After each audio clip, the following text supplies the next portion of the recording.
Ahoy there, Legion! So you got yourself a Kubrow of every size and style, but maybe you want to scale things back a bit and try something a little smaller and hands-free. Sounds like you want to get yourself a Catbrow, or a Kavat if you want to be weird about it. Let's take a look at all those things you're going to need beforehand. Number 1, an Incubator segment. I'm going to assume you got this one installed already because you kind of need it for a Kubrow, but if you don't and you need help with getting one, check out our previous pet guide to get you up to speed on that in a jiffy. I'll put a link up on the screen and in the description if you need it. Number 2, a Kavat Incubator Upgrade Segment. Ironically, this one isn't even a top priority, but you will need one eventually. I'll give you tips on that in just a sec, but to craft this you're going to need 100,000 credits, 1 Argon Crystal, and 120,000 alloy plate. That's just to equip it to your ship. In order to actually hatch up a Kavat, that's going to cost you an Incubator Power Core, which itself is another 100,000 credits and an Argon. Prices are a bit steep, so if you're just getting started and don't have a metric ton of spare materials like this lying around, feel free to make and upgrade the weapons and mods you need first and then come back to Kavats when you can afford it. If you're still here, I'm going to assume you're serious about getting yourself a space cat, which is good because you're going to have to be for this next part. Kavat DNA samples. You'll need quite a lot of them to get anywhere with this process, and my, what a process it is. In order to scan a Kavat, you can't just scan a Grenier version. Oh no, you'll need a wild, feral one. These guys only spawn in derelict missions, which means you're going to have to make a lot of derelict keys. Might as well equip a dragon key while you're at it for a shot at corrupted mods, as you're going to be here a while. One thing to keep in mind is feral Kavat's cloak.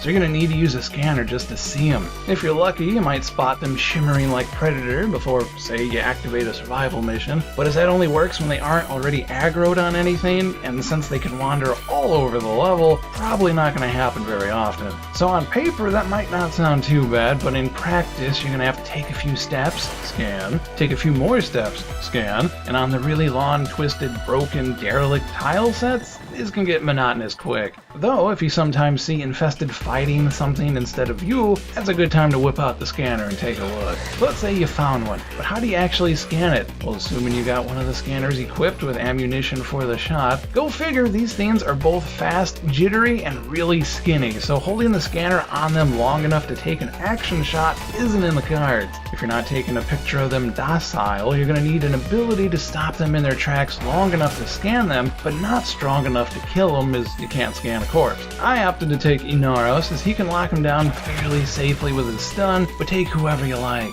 That previous tip I mentioned about getting the Kavat segment, since you're going to be doing a lot of derelict runs, odds are you're going to clash with Grenier quite a few times. When you see the crazy cat ladies with flamethrowers, keep an eye out. Those have a chance to drop the blueprint free of charge, and I got 2 this way after I already bought one. If you do need to buy it, hit up your or somebody else's local clan dojo. Luckily the blueprint at least isn't very expensive. The process itself isn't overtly difficult, but the RNG involved can be rather brutal. If you weren't aware, just because you scan them doesn't mean you got a DNA sample from it. Each time you get a successful scan off, you only have a 15% chance to get DNA. That was after they buffed it. And if you or the enemy kills them off too soon, you don't get a scan at all. So you might be wondering, say Psycho, couldn't it be possible to get some really bad strings of luck and not get any DNA samples for hours? Why, that's a very good observation, Legion. That exact thing happened to me. You need 10 to complete the Kavat Incubator, and I was stuck at 6 out of 10 for a solid 2.5 hours with many scans and no luck at all. Quite a lot of fun, and choice words were had hitting those extraction screens, I'll tell you what. But from what I've read, I didn't even have it all that bad. It took me somewhere between 68 and 88 scans to get those 10 samples I needed to make the incubator. And since you have to constantly check the scanner to see if they're there and not kill them accidentally, and the levels can be rather large,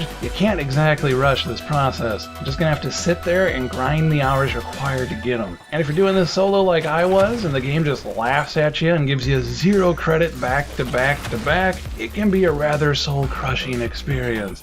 But that mountain hath been climbed, and with 10 samples at the ready, I was finally able to make and craft myself the Kubrow Incubator segment. Now, just to try your hand at hatching one of these real quick, you need another 10 DNA samples for a cat. Are you serious? Hey, Lotus, just a quick question about these numbers here. What the? Thank you for watching, Legion. If this guide helped you out or put a smile on your face, we'd be honored if you'd like, favorite, and share it with your fellow Tenno. We always appreciate it when you does. Good luck on your Space Kitty DNA hunting extravaganza. I think I'm just gonna stick with my Kubrow for now. It might not be the brightest bulb in the drawer, but by crikey, I already have them unlocked, and that's fine with me. Catch you next time, Legion. Have fun. Enjoy your weekend. Take care.